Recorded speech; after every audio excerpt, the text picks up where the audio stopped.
नमस्कार दोस्तों, पौराणिक ग्रंथों में लंका का जब भी जिक्र होता है तो दो बातें दिमाग में जरूर आती हैं। पहली सोने की लंका और दूसरी लंका दहन। इतिहास में तो हम सभी को पता है कि लंका दहन का कारण बना था रावण, लेकिन वर्तमान का बात देखा जाए तो पिछले 7 महीने से श्रीलंका जिन हालत से गुजर रहा है, जिन्हें देखकर दिमाग में एक ही बात आएगी, इस बार का आखिर रावण कौन है? आखिर सोने की श्रीलंका का दहन करने वाला रावण कौन है? आपको बता दें कि विरोध प्रदर्शन की आग में पिछली बार जब श्रीलंका जला था तब गोटबया के भाई और तत्कालीन प्रधानमंत्री महेंद्र राजपक्षे का किला प्रदर्शनकारियों ने फूंक डाला था। तो आखिर दोनों भाइयों का क्या है आर्थिक गुनाह? आखिर दोनों के पीछे लोग क्यों पागल के जैसे पड़े हुए हैं? उन्हें क्यों हटाना चाहते हैं?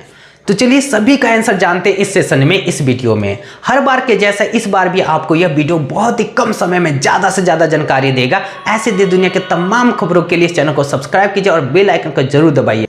तो चलिए आज का सेशन शुरू करते हैं और जानते हैं कलयुगी रावण और उनके भाइयों के बारे में।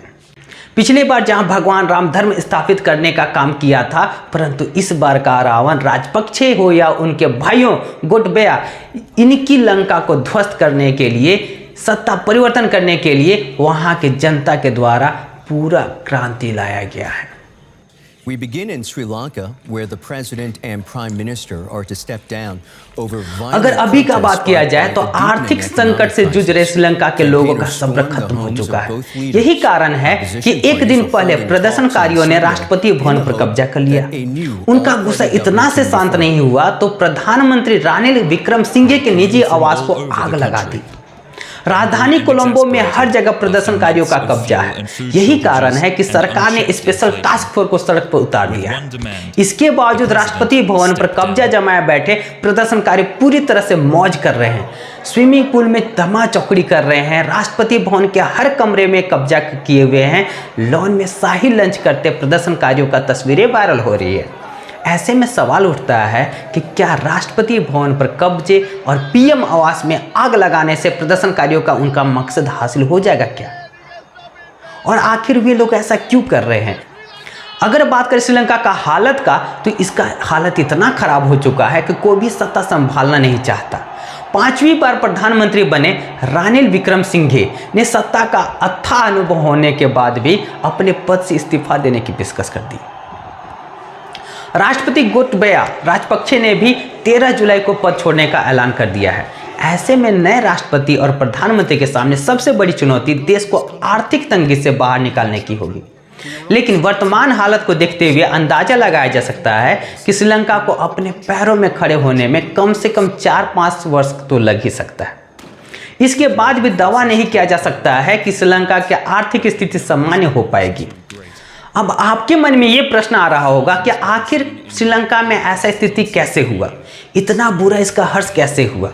इसका क्या खास वजह है? तो चलिए इसके बारे में भी थोड़ा जान लेते हैं। अगर देखा जाए तो पिछले 2 दशक से, मतलब लगभग 20 वर्ष से राजपक्षे परिवार के पास इस देश का सत्ता है।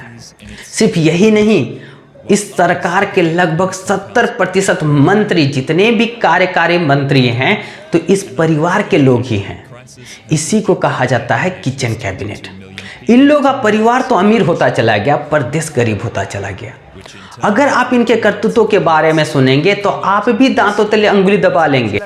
सिर्फ पिछला 2 साल का डाटा दे रहे हैं, उसी से आप अंदाजा लगा सकते हैं कि इस परिवार ने श्रीलंका के साथ क्या क्या किया होगा। जहां 2020 में श्रीलंका के पास 19.6 टन सोना हुआ करता था, उसी वर्ष 13.3 टन सोना को बेच दिया गया। अब श्रीलंका के पास 2021 में बच चुका था 6.3 टन सोना। अब बचा हुआ सोना में भी 3 टन सोना फिर से बेच दिया गया। अब तो हालत ये हो गया कि श्रीलंका के पास बेचने के लिए भी सोना नहीं है, कुछ भी नहीं उसके पास बचा है। इसी से आप अंदाजा लगा सकते हैं कि श्रीलंका को इस स्थिति में कैसे पहुंचाया गया। श्रीलंका भारत के साथ अच्छा रिश्ता बना के नहीं रखा है और राजपक्षे कार्यकाल में तो ये रिश्ता और भी खराब हो गया। लेकिन इसके बावजूद भारत हर मुमकिन उसका मदद किया है। अगर अभी तक का देखा जाए तो 3.5 बिलियन डॉलर की वैल्यू के बराबर मदद कर चुका है और अभी भी मदद कर रहा है। श्रीलंका को इस दलदल से निकालने में वर्ल्ड बैंक और अंतर्राष्ट्रीय मुद्रा कोष बड़ी भूमिका निभा सकते हैं। श्रीलंका की सरकार भी इन दोनों वैश्विक संस्थानों के साथ काम कर रही है। हालांकि इन दोनों ने भी कर्ज देने के लिए कई तरह के शर्त रखी है। ऐसे में अगर श्रीलंका इन दोनों संस्थाओं के शर्तों को मानता है तो इससे देश में महंगाई बढ़ने का अंदेशा है। दूसरी तरफ अगर शर्तों को नहीं माना जाता है तो कर्ज मिलने में मुश्किल आ जाता है। अब प्रश्न ये आता है कि प्रदर्शनकारी आखिर चाहते क्या है, उनका क्या डिमांड है। प्रदर्शनकारी चाहते हैं कि श्रीलंका की सत्ता से राजपक्षे परिवार को पूरी तरह से खात्मा हो जाए। श्रीलंकाई बौद्ध, सिंहली, तमिल, मुस्लिम समेत सभी धर्म, पंथ और संप्रदायों के लोग देश के खराब आर्थिक हालत के लिए राजपक्षे भाइयों को ही जिम्मेदार बता रहे हैं।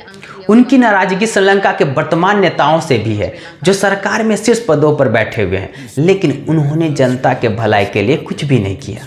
लोगों का आरोप तो ये भी है कि इन नेताओं ने विदेश से मिले कर्ज की बंदरबाट की है, जिसका फायदा जमीन पर दिखाई नहीं देता है। तो ये था श्रीलंका क्राइसिस से जुड़े हुए जानकारी। आपको कैसा लगा आज का सेशन, कमेंट बॉक्स में कमेंट करके जरूर बताइएगा। आशा करते हैं ये वीडियो आपको जरूर इन्फॉर्मेटिव लगा होगा। ऐसी देश दुनिया के तमाम खबरों के लिए इस चैनल को जरूर सब्सक्राइब कीजिए, साथ ही साथ बेल आइकन को दबाना ना भूलें। तो चलिए मिलते हैं अगले वीडियो में, तब तक के लिए बाय बाय।